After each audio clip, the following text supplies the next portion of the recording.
ভিডিওতে আমরা মাইক্রোসফট ওয়ার্ডের কিছু বিষয় নিয়ে আলোচনা করব। আসলে মাইক্রোসফট ওয়ার্ড বা লেখালেখি করা নিয়ে আমরা সবাই একটু ভয়ের ভিতর থাকি বা আমরা লেখালেখি করাটা ভাবি অনেক কঠিন কাজ, কিন্তু আসলে হিসাব করে দেখতে গেলে লেখালেখি খুব সহজ। এবং বিষয়টা এমন যে আমরা অনেক বিষয় একসাথে মাথায় নিয়ে ফেলি, কিন্তু আমাদের মূল বিষয় হচ্ছে লেখালেখির জন্য আমাদের যেটুকু দরকার আজকের ভিডিওতে আমরা শুধু সেটুকু শেখার চেষ্টা করব। অনেক কিছু শেখার কোনো দরকার আমি এখানে আলোচনা করব না। জাস্ট আমাদের কাজের জন্য যেটা বেশি প্রয়োজন হবে, একটা স্কুলের কাজ বা কলেজের কাজ বা ছোটোখাটো আমরা যখন নিজেরা টাইপ করব, সেই কাজগুলো করার জন্য আমাদের যেটুকু দরকার হবে সেটুকু নিয়ে একটু আলোচনা করার চেষ্টা করব। তো এখানে আমি মাইক্রোসফট ওয়ার্ডের পেজটি ওপেন করলাম এবং প্রথমে আমি মেনুগুলো সম্পর্কে একটু জানার চেষ্টা করব। এবং মেনুগুলোরও আমি সব কিছু জানবো না, মেনুগুলোর আমি জানবো আমার যেটুকু প্রয়োজন। আমার অনেক কিছু জানার দরকার নেই, আমার যেটুকু প্রয়োজন বা আমাদের বেশিরভাগ কাজে যেটুকু লাগবে আমি শুধু সেটুকু জানবো। তো প্রথমে আছে আমাদের ফাইল। এই ফাইলে কী আছে আমরা সেটা একটু দেখে নিই। ফাইলে যখন ক্লিক করি তখন এখানে আছে সেভ, মানে যখন আমি একটা ডকুমেন্ট তৈরি করব সেই ডকুমেন্টটাকে সেভ করার জন্য আমি এই সেভে ক্লিক করব। তারপর আছে সেভ অ্যাজ, যেমন আমার একটা ডকুমেন্ট তৈরি করা ডকুমেন্ট যেটা আমি আবার এডিট করছি, সেই এডিট করার পরে আমি যদি আগের ডকুমেন্টটাও রেখে দিতে চাই এবং আমার এডিটের ডকুমেন্টটাও রেখে দিতে চাই, তাহলে আমি সেভ অ্যাজে দেবো। সেভ অ্যাজে ক্লিক করার কারণে আমার পূর্বের ডকুমেন্টটাও থাকবে এবং নতুন আমি যে ডকুমেন্টটা তৈরি করেছি সেটাও থাকবে। এরপর আছে ওপেন। ওপেন মানে খোলা, আমরা যখন একটা ডকুমেন্ট প্রয়োজন ওপেন করব সেটা থাকবে। এরপর এখানে আর আছে প্রিন্ট। প্রিন্টে আমরা একটা প্রিন্ট করার জন্য, যখন আমরা একটা ডকুমেন্ট তৈরি করব সেই ডকুমেন্টটাকে প্রিন্ট করার জন্য আমি প্রিন্ট অপশনটাই সিলেক্ট করব। তো আপাতত এটা হচ্ছে বেসিক, এরপর আমরা এটা নিয়ে একটু পূর্ণাঙ্গ আলোচনা করব। তারপর আমি চলে যাই হোম। হোমের কাজ হচ্ছে, হোমের মেনুটা এখানে দেওয়া যাচ্ছে যে হোমে আমাদের কি কি আছে। এখানে সব কিছু আমাদের দরকার নেই, আমাদের মেইন যেটা দরকার সেগুলো আমি একটু আলোচনা করি। প্রথমে আছে এখানে হচ্ছে এই যে আমাদের মেনুটা, এই মেনুটা হচ্ছে ফন্ট। আমরা যখন বিভিন্ন লেখা লিখি সেই লেখাটার বিভিন্ন আকার বা বিভিন্ন ধরনের ডিজাইন, এটাকে বলা হয় ফন্ট। এই বিভিন্ন ডিজাইন করার জন্য বা বিভিন্ন অক্ষরের বিভিন্ন ভিন্নতার জন্য এই ফন্টের কাজ করা হয়। এখানে অনেকগুলো ফন্ট দেওয়া আছে। যেমন আমি একটা লেখা এখানে যদি আপনাদের লিখে দেখাই, বাংলাদেশ। এই যে লেখাটা আমি লিখলাম, এই লেখাটা কোন ফন্টে লেখা আছে? এই যে ক্যালিবারি বডি, এই ফন্টে লেখা আছে। এবং ওয়ার্ডের আরেকটা বিষয় হচ্ছে, যখন আমি কোনো একটা অংশ নিয়ে কাজ করব সেই অংশটাকে আমার প্রথমে সিলেক্ট করে নিতে হবে। অংশটা যদি আমি সিলেক্ট করে নিই তাহলে সেই অংশটায় কাজ করতে খুবই সহজ। যেমন আমি বাংলাদেশটা নিয়ে কাজ করব, এই বাংলাদেশটা আমি একটু সিলেক্ট করে নিলাম।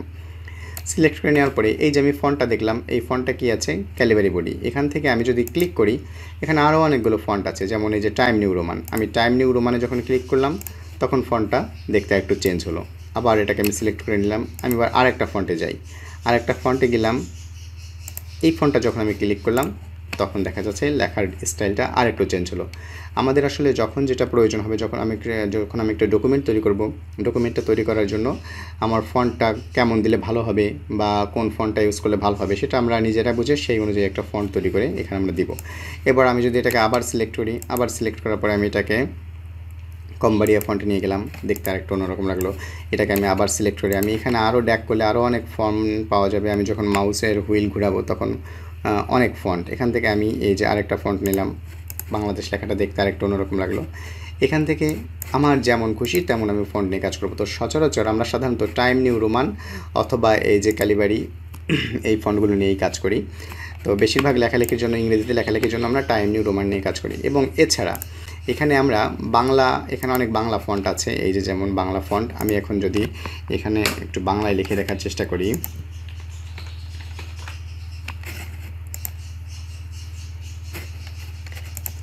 এখানে আমি একটা বাংলা ফন্ট সিলেক্ট করলাম। বাংলা ফন্ট সিলেক্ট করে আমি এটাকে বাংলা কনভার্ট করে নিলাম, তারপর লিখলাম বাংলাদেশ। এই যে একটা বাংলা লিখলাম, এই বাংলা লেখাটাকে এটারও ফন্ট চেঞ্জ করা যাবে। আমি এখান থেকে আরেকটা বাংলা ফন্ট সিলেক্ট করলাম, দেখেন বাংলাদেশ লেখাটা চেঞ্জ হয়েছে। এটাকে যদি আমি একটু বড় করে আপনাদের দেখাই তাহলে দেখা যাচ্ছে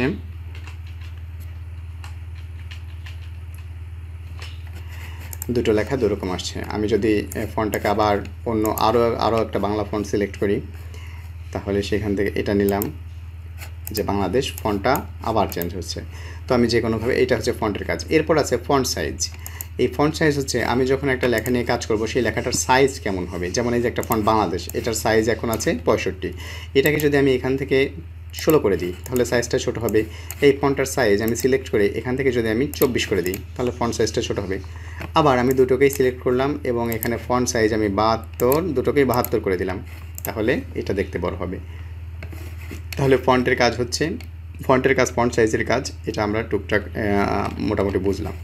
এরপর আমাদের আর যে জিনিসটা লাগবে সেটা হচ্ছে বোল্ড। বোল্ড মানে একটা লেখাকে আমি যখন হাইলাইট করব তখন এই বোল্ড বা বি এটা ইউজ করতে হবে। যেমন আমি বাংলাদেশটাকে যদি হাইলাইট করতে চাই তো বাংলাদেশটায় ক্লিক করলাম এবং একটা বিতে ক্লিক দিলাম, তাহলে বাংলাদেশ লেখাটা হাইলাইট হয়ে গেল। অথবা এই বাংলাদেশ লেখাটাকে যদি আমি একটু বোল্ড করতে চাই, লেখাটা সিলেক্ট করে বিতে ক্লিক দিলাম, বোল্ড হয়ে গেল। আবার আমি যদি চাই এই লেখাটাকে আবার আনবোল্ড করব, তাহলে সিলেক্ট করলাম, আবার বিতে ক্লিক করলাম, এটা আনবোল্ড হয়ে গেল, এই বাংলাদেশ লেখাটাও আনবোল্ড হয়ে গেল। তারপর আছে ইটালিক। বোল্ডের পাশে যে আইয়ের মতো যেটা দেওয়া আছে এটা হচ্ছে ইটালিক, মানে একটা লেখাকে আমি যখন বাঁকা করতে চাইবো, যেমন একটা লেখা সিলেক্ট করলাম, এটাকে যদি একটু বাঁকা করতে চাই তাহলে যে ইটালিক হয়ে গেল। আমি যদি তার পাশে আছে আন্ডারলাইন, আমি যদি এই লেখার নিচে একটা দাগ ইউজ করতে চাই তাহলে এখানে ইউতে চাপ দিলে আন্ডারলাইন হয়ে যাবে। আমার আবার যদি মনে হয় যে না এই দাগটাকে আমি তুলে দেবো, লেখাটা সিলেক্ট করে আমি ইউতে চাপ দেবো, দাগ চলে যাবে। যদি মনে হয় যে না আমি ইটালিক ফন্টটা চেঞ্জ করবো বা ইটালিক স্টাইলটা রাখবো না, তাহলে আবার আইতে ক্লিক করবো, স্বাভাবিক হয়ে যাবে। তো তাহলে আমরা এইটুকু সময়ে আমরা যে বিষয়গুলো জানতে পারলাম সেটা হচ্ছে আমরা ফন্ট নেম সম্পর্কে জানতে পারলাম যে বিভিন্ন স্টাইলের ফন্টের জন্য ফন্ট নেম ইউজ করা হয়, সাইজ, ফন্টের সাইজের জন্য যে বড় ছোটো করার জন্য ফন্ট সাইজ ইউজ করা হয়। এরপর আছে লেখাকে হাইলাইট করার জন্য বোল্ড ইউজ করা হয়, তারপর লেখাকে একটু বাঁকা করার জন্য ইটালিক ইউজ করা হয়, লেখার নিচে দাগ দেওয়ার জন্য আন্ডারলাইন ইউজ করা হয়। তারপর এখানে যেগুলো আছে এগুলো আমাদের কোনো দরকার নেই, আমি এবার দেখাবো একটা লেখাকে একটু রং করার জন্য। যেমন এই বাংলাদেশ লেখাটার ফন্ট কালারটা যদি আপনি চেঞ্জ করতে চান তাহলে বাংলাদেশ লেখাটাকে সিলেক্ট করলাম, সিলেক্ট করার পরে এই যে এর মতো আছে এখানে এটাকে বলে ফন্ট কালার, এই ফন্ট কালারে ক্লিক দিব, এখান থেকে আমার যে কালারটা পছন্দ সেই কালারটা সিলেক্ট করব, তাহলে বাংলাদেশ লেখাটা সেই কালারের হয়ে যাবে। আমি যদি আবার এটাকে সিলেক্ট করে অন্য কোনো কালারে নিই তাহলে এই যে আমি ব্লু কালারে নিলাম, আমি যদি এটাকে আবার লাল কালারে নিতে চাই লাল কালারে নিলাম, যে কোনো কালার করা যাবে। আবার আমি সিলেক্ট করে যদি আবার কালোতে নিয়ে আসতে চাই তাহলে যে অটোমেটিকে দিলে কালো কালার চলে আসবে। এরপর আরেকটা আছে, এটাকে বলা হয় text highlighter colour, highlight colour, text highlight colour. মানে এই যে আমি যেমন অ্যাট ফার্স্ট এই যে এ থেকে শুধু ফন্টের কালারটা চেঞ্জ করেছি, আমি যে কালারটা দেবো সেই ফন্টের কালারটা সেই কালার হবে।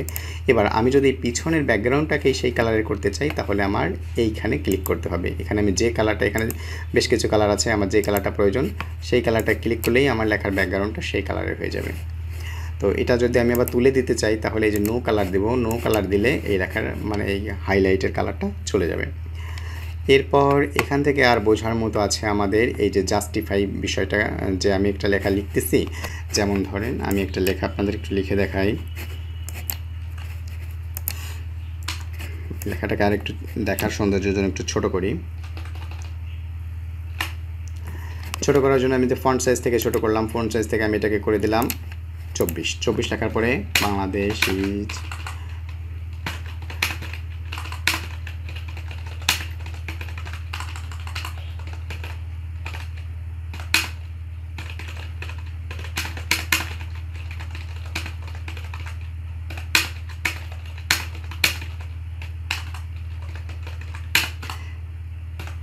ইত্যাদি আমরা অনেক কিছু লিখলাম। এই যে আমরা যখন লিখব তখন এই যে আমাদের চারপাশে যে ফাঁকা জায়গাগুলো তৈরি হচ্ছে, এই ফাঁকা জায়গাগুলোকে যাতে আমরা একসাথে সমানভাবে রাখতে পারি সেটার জন্য যে জাস্টিফাইতে ক্লিক করতে হবে, তাহলে সব লেখাগুলো একেবারে সমানভাবে সাজানো থাকবে। এরপর আর আছে এটা, আমি যদি একটা লেখা লিখি, যেমন আমি এখানে লিখলাম বাংলাদেশ, বা আমি এখানে লিখলাম ঢাকা সিটি, ঢাকা সিটি লিখলাম। এই ঢাকা সিটি লেখাটাকে আমি যদি একবারে মাঝে আনতে চাই, এই যে মাঝ বরাবর আছে এখানে আনতে চাই, তাহলে এই ঢাকা সিটির এখানে মাউসটা ক্লিক করে আমি যদি এই যে এখানে সেন্টার, এই সেন্টারে ক্লিক করি তাহলে এটা মাঝে চলে আসবে। এবং ওই যে আমি যদি আগের কথা একটু মনে করি, এই লেখাটাকে যদি আমার একটু বড় করতে হয় তাহলে কি করতে হবে, লেখাটাকে যদি একটু বড় করতে হয় তাহলে লেখাটাকে সিলেক্ট করতে হবে, সিলেক্ট করার পরে ফন্ট সাইজে যেতে হবে, ফন্ট সাইজে ক্লিক করার পরে এখান থেকে আমার প্রয়োজন মতো একটা ফন্ট সাইজ নিলাম।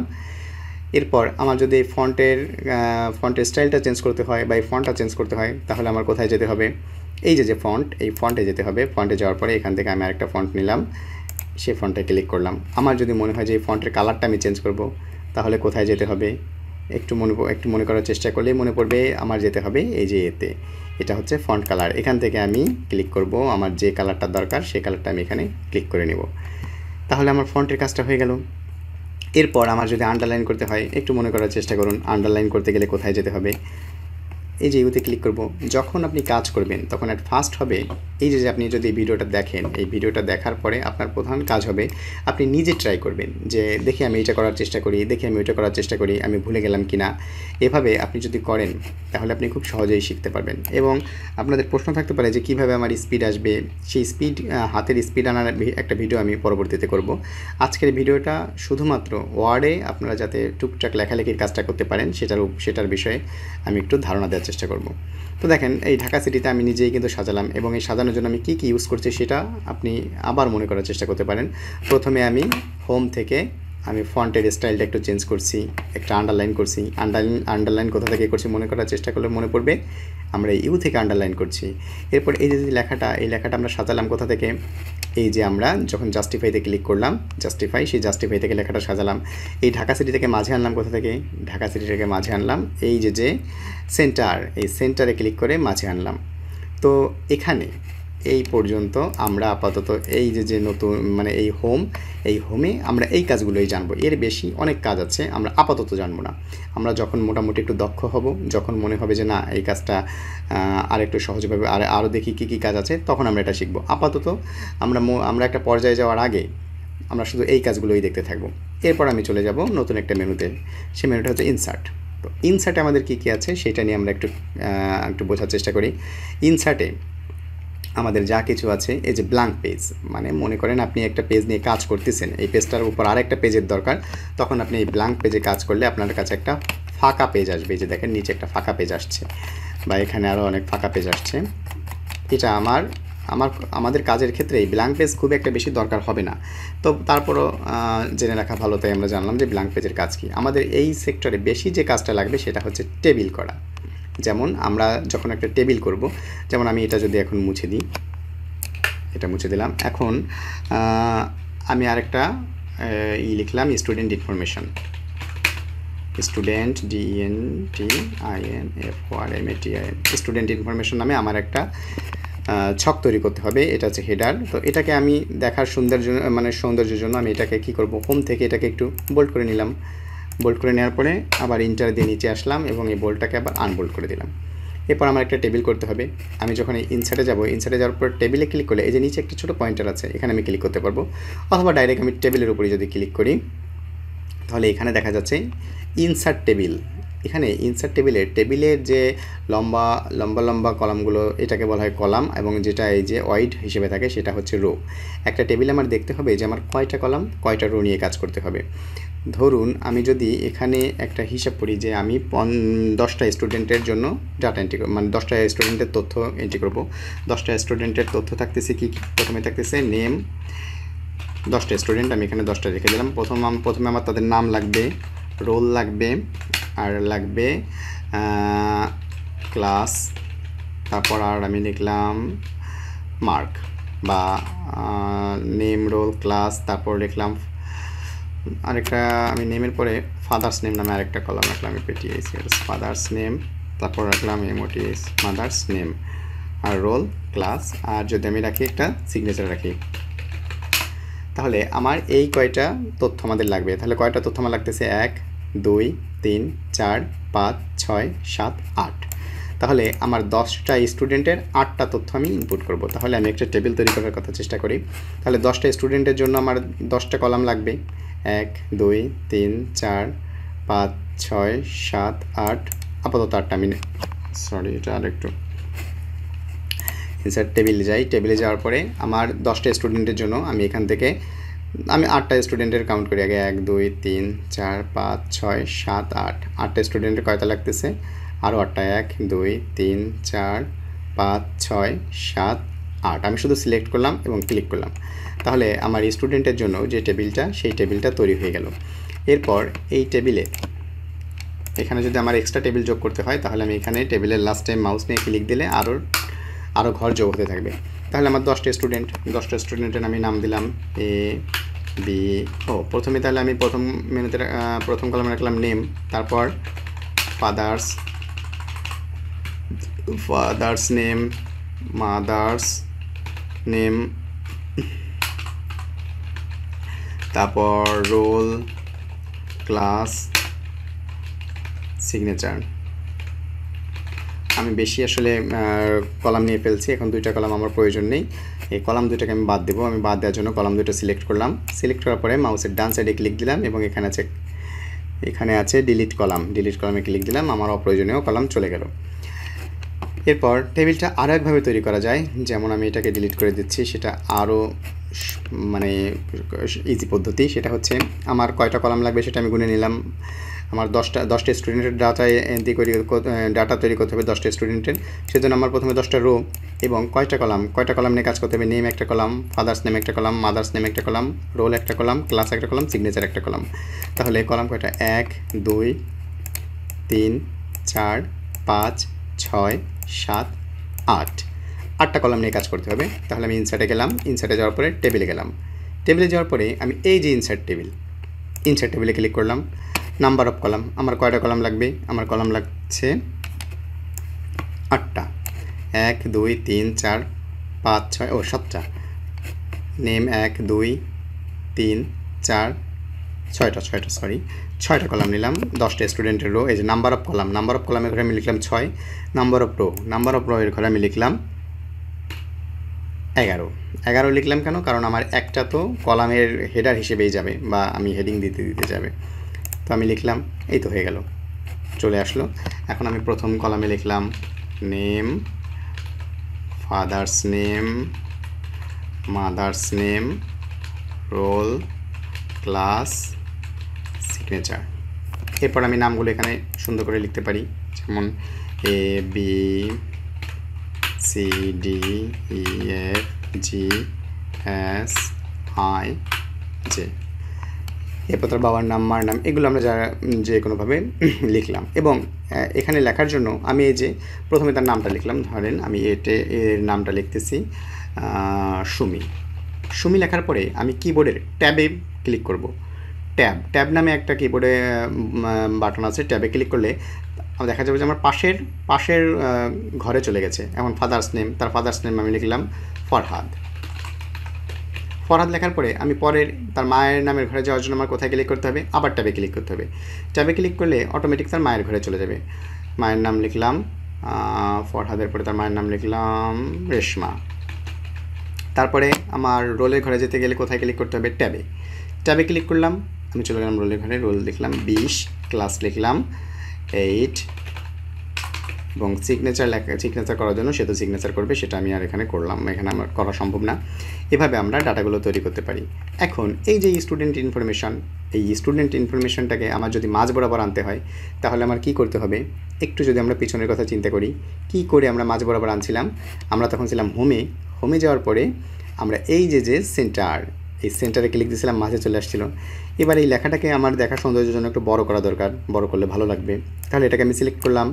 সিলেক্ট করার পরে আমার এই যে ফন্ট সাইজ, এটা থেকে আমি 48 বা 36 করে দিলাম। এবং এটা আমার যদি মনে হয় যে না বোল্ড দরকার, বোল্ড দিলাম। যদি মনে হয় বোল্ড দরকার না, আনবোল্ড করে দিলাম। যদি ফন্ট সাইজটা ফন্ট স্টাইলটা চেঞ্জ করতে হয়, আমি এখান থেকে ফন্ট স্টাইল আমার খুশি মতো একটা চেঞ্জ করে নিলাম। যদি কালার করতে হয়, তাহলে এই যে কালার, কোথা থেকে কালার করলাম। যদি এখানে আন্ডারলাইন দিতে হয়, এই ইউতে ক্লিক দিলাম। তাহলে দেখার একটা আলাদা সৌন্দর্য আসলে। এটাকে আমি যদি ছোটো করে দেখি, এটাকে দেখতে এরকম লাগলো। তাহলে ইনসার্টে আমার সব থেকে বেশি লাগবে টেবিল, এবং এই টেবিল বিষয়ে আরও যে কাজগুলো থাকবে সেগুলো আমি আস্তে আস্তে দেখাবো। কিন্তু টেবিল বিষয়ের কাজটা আমরা মোটামুটি জানলাম। আরেকবার যদি আমি প্রথম থেকে মনে করি টেবিলে কী কী কাজ আছে। টেবিলে প্রথমে আমার খেয়াল রাখতে হবে যে আমার কয়টা রো লাগবে আর কয়টা কলাম লাগবে। রো হচ্ছে গিয়ে আমাদের এই যে নিচের অংশগুলো, এগুলো হচ্ছে এই যেমন আমি 1 2 3 4 আমি এখান থেকে গেলাম, এই প্রত্যেকটা হচ্ছে এক একটা রো। এবং এখানে যখন এক একটা লাইনের মতো থাকবে সেটা হচ্ছে এক একটা কলাম। তাহলে এই টেবিলটায় আমি এটা কেটে দিই, আমি আবার ইনসার্টে যাই, টেবিল আনি, ইনসার্ট টেবিল এখান থেকে। তাহলে আমি যদি মনে করার চেষ্টা করি এখানে কয়টা কলাম কয়টা রো আছে, তাহলে আমি যদি গুনি, এইটা হচ্ছে রো আছে রো আছে কয়টা? 1 2 3 4 5 6 7 8টা রো আছে। আর এখানে কলাম আছে কয়টা? এই এ একটা কলাম, বি একটা column, C D E F অথবা আমি যদি এটাকেও গুনি 1 2 3 4 5 6, তাহলে আমি আবার গুনে দেখতে পারি 1 2 3 4 5 6, 1 2 3 4 5 6 7 8। একেবারে সহজ হিসাব। টেবিলের কাজ করতে গেলে অবশ্যই আমার রো আর কলাম কোনটা সেটা বুঝতে হবে, এবং বোঝার পরে টেবিলটা আমার যতগুলো কলাম যতগুলো রো লাগবে সেভাবে নিয়ে আমি টেবিলটা তৈরি করে ফেলতে পারি। এখন এটা আমি কেটে দিলাম। তারপর আর কি আছে, পিকচার। আমার যদি এই লেখার ভিতর কোনো ছবি যোগ করতে হয় তাহলে সেটাই পিকচার থেকে আমি নিতে পারবো। যেমন পিকচারে আমি ক্লিক করলাম, পিকচারে ক্লিক করার পরে আমার কোথাও ছবি আছে কিনা একটু চেক করে দেখি। যদি এই লোগোটা আনি, আমি এই লোগোটা ক্লিক করলাম, এই লোগোটা এখানে চলে আসলো, এবং লোগোটা চলে আসার পরে আমার অবশ্যই এই যে ওয়ার্ড টেক্সট এখানে একটা ক্লিক দেবেন। এখানে ক্লিক দেওয়ার পরে এই যে বিহাইন্ড টেক্সট, এই বিহাইন্ড টেক্সটে ক্লিক দিলে এই লোগোটাকে আপনি যেখানে খুশি সেখানে ধরে নিয়ে যেতে পারবেন, ছোট বড় করতে পারবেন, মানে এর কাজটা খুব সহজ হয়ে যাবে। ছবিটা আপনার যেখানে বসালে ভালো লাগবে সেখানে বসাতে পারবেন। আবার একটু মনে করে দিই ছবিটা কীভাবে আনলাম। ইনসার্টে আমরা ইনসার্ট মেনুর কাজ দেখতেছিলাম। ইনসার্ট মেনুর কাজে আমরা প্রথমে কোথায় গেলাম, আমরা প্রথমে গেলাম পিকচারে। পিকচারে ক্লিক করলাম, সেখান থেকে আমার একটা পিকচার নিলাম। পিকচার নেওয়ার পরে আমি চলে গেলাম ওয়ার্ড টেক্সট। এই ওয়ার্ড টেক্সটে যাওয়ার পরে আমি করে দিলাম বিহাইন্ড টেক্সট।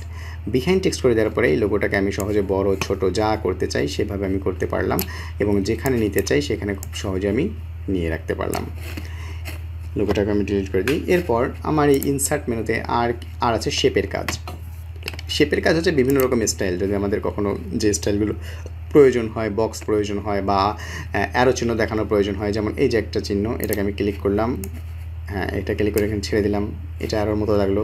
এটাকে আবার বড় ছোটো করা যায়, যেমন শেপ আউটলাইন থেকে এটাকে মোটা চিকন করা যাচ্ছে। এর কালারটাও এই যে শেপ আউটলাইন থেকে কালারটাকে চেঞ্জ করা যাচ্ছে। এটা আমাদের খুব বেশি প্রয়োজন পড়বে না, তারপরও ইনসার্ট মেনুতে আছে বিধায় আমি এটা আপনাদের দেখায় রাখলাম। এরপর এখানে আর যা কিছু আছে সেগুলো আমাদের আপাতত কোনো দরকার নেই। শুধু ইনসার্ট মেনু থেকে যদি আমার প্রয়োজন হয় আমি টেক্সট বক্সটা একটু দেখে নিতে পারি। টেক্সট বক্স হচ্ছে গিয়া, যদি আপনি একটা বক্স আকারে কোনো লেখা লিখবেন এই বক্সে, সেটা এখান থেকে লিখতে পারেন। আপনি যখন টেক্সট বক্সে যাবেন, দেখেন ইনসার্ট মেনু থেকে এই যে টেক্সট বক্সে ক্লিক করলাম, আমি একটা টেক্সট বক্স নিলাম। এই টেক্সট বক্সে আমি আমার খুশি মতো লিখতে পারবো, এবং এই টেক্সট বক্সটাকে আমি যে কোনো জায়গা ধরে আমার প্রয়োজন মতো জায়গা আমি রেখে দিতে পারবো। এটাও খুব একটা সহজ বিষয় যে টেক্সট বক্স কীভাবে কাজ করে। ইনসার্ট মেনুর এই কাজটা আপাতত থাকলো। এরপর আছে আমরা নতুন মেনুতে যাব পেজ লেআউট। পেজ লেআউটের যে কাজগুলো থাকে সেগুলো হচ্ছে মার্জিনের কাজ। যেমন আমি যদি একটা দরখাস্ত লিখি সেটা মার্জিন কেমন দিতে হবে, অথবা আমি যদি একটা প্যাডে প্রিন্ট করতে চাই তাহলে সেই প্যাডের মার্জিনটা কেমন হতে হবে। যেমন ধরেন আমি মার্জিনে এই যে মার্জিন অপশনটা আছে, এই মার্জিনে আমি ক্লিক দিলাম। মার্জিনে ক্লিক দেওয়ার পরে এখানে আমি যে এখানে কিছু অটোমেটিক মার্জিন দেওয়া থাকবে। আমি যদি চাই সেই মার্জিন সেভাবেই কাজ করতে পারবো। যে এখানে যে মার্জিনগুলো আছে, যেমন এখানে টপে কত আছে, বটমে কত আছে, লেফটে কত আছে, রাইটে কত আছে, এরকম কিছু দেওয়া থাকবে।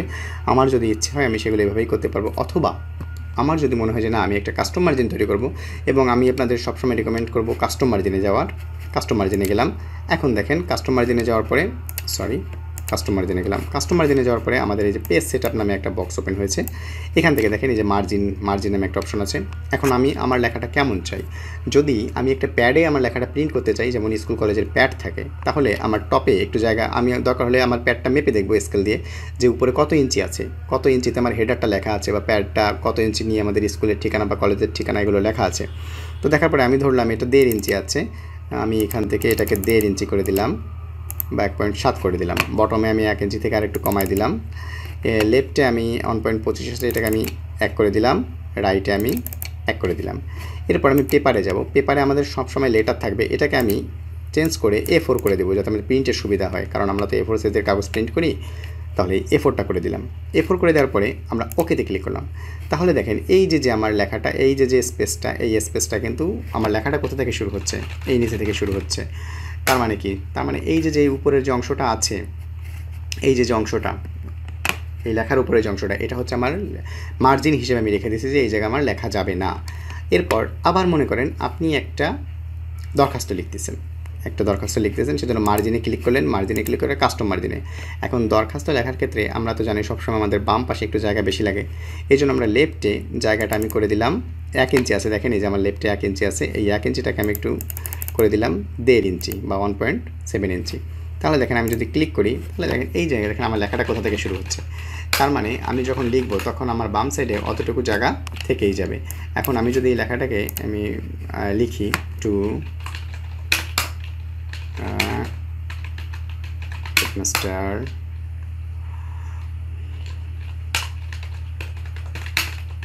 মডেল হাই স্কুল সাবজেক্ট, তাহলে দেখেন আমি যখন এটা লিখতেছি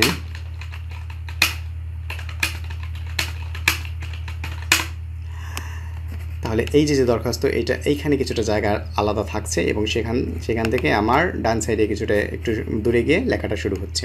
এটা হচ্ছে আমাদের পেজ লেআউটের বা পেজ লেআউট মেনুর প্রথম কাজ। এরপর অর্গানাইজেশন আমাদের দরকার নেই, সাইজ দরকার নেই। কলামটা যদি আমাদের একটা পেজটাকে ভেঙে 2 ভাগ করে লিখতে হয় তখন এটাই কলামেরটাই ব্যবহার করতে হবে। অথবা এই যে মার্জিনে আরেকটা বিষয় আছে, যখন আমরা এই যে লেখাটা আমাদের তো এটা সরাসরি উপরের দিক থেকে লেখা হচ্ছে, এই পেজটাকে অনেক সময় পড়বে আমাদের ওয়াইড হিসেবে লিখতে হবে বা ওয়াইড পেজ করে ফেলতে হবে, চওড়া পেজ লিখতে হবে, একটা কাগজকে চওড়াভাবে ধরতে হবে। তখন আমি কি করব, এই যে মার্জিনে গেলাম, কাস্টম মার্জিনে গেলাম, সব মার্জিন আমি ঠিক মতো নিলাম, আমার যেমন মার্জিন লাগবে। যদি আমার সব দিকে আমি ধরলাম এখানে আমার লাগছে, এটাকে আমি 1 ইঞ্চি করে দিই, আমার চারিদিকে 1 ইঞ্চি করে দিচ্ছি। এটাও আমি 1 ইঞ্চি করে দিলাম, লেফটেও 1 ইঞ্চি করে দিলাম, রাইটও 1 ইঞ্চি করে দিলাম। এবং পেজটাকে আমি করে দেবো এই যে পোর্ট্রেট থেকে আমি ল্যান্ডস্কেপ করে দেবো। ল্যান্ডস্কেপ করে দিলে এটা চওড়া হয়ে গেল, চওড়া পেজ। এখন আমি চওড়া পেজ হিসেবে লিখতে পারবো। আমার আসলে কেমন লিখতে হবে সেটা তো আমি আমার ডকুমেন্ট দেখলে বুঝতে পারবো যে আমার টাইপটা কোন কোয়ালিটির হবে, সেটা এইভাবে করতে পারবো। এরপর এখানে আর যা আছে watermark, page colour, page border. আপাতত পেজ বর্ডার, আমি যদি কখনো পেজ বর্ডার দিতে চাই একটা পেজের, তখন আমি এখান থেকে বর্ডার নিতে পারবো। বর্ডার নিলে এখান থেকে পেজ বর্ডার দেওয়া যাচ্ছে, দেখা যাক।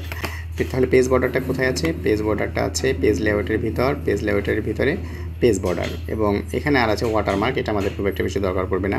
তো এই পেজ বর্ডারে ক্লিক করলে আমরা এই যে বর্ডারটা দিচ্ছি, এখান থেকে আমি পেজ বর্ডারে ক্লিক করলে আরও অনেক বর্ডার পাবো। আর্ট নামের অপশন আমি বর্ডার পাবো। এখান থেকে আমি খুশি মতো একটা বর্ডার আমি চুজ করতে পারি। যেমন আমি যদি এই ক্লকের বর্ডারটা দিই তাহলে যে ঘড়ির মতো চারিদিক দিয়ে দেখা যাচ্ছে। এরপর রেফারেন্স অপশনে আমাদের আপাতত জানার কিছুই নেই, মেইলিং অপশনে কিছু নেই, রিভিউ অপশনে আমাদের প্রয়োজনের কিছু নেই, ভিউ অপশনে আছে, আমি এটা পরে আলোচনা করবো, এটা ছোটোখাটো বিষয়। তাহলে আমাদের মূল বিষয় হচ্ছে এই 3টে অপশন নিয়ে আমাদের কাজ করা। এই 3টে অপশনে এই ভিডিওতে আমি যেটুকু আপনাদের দেখালাম আপনারা প্র্যাকটিস করবেন, এবং প্র্যাকটিস করার পরেই দেখবেন যে খুব সহজেই আপনাদের আয়ত্তে চলে আসছে।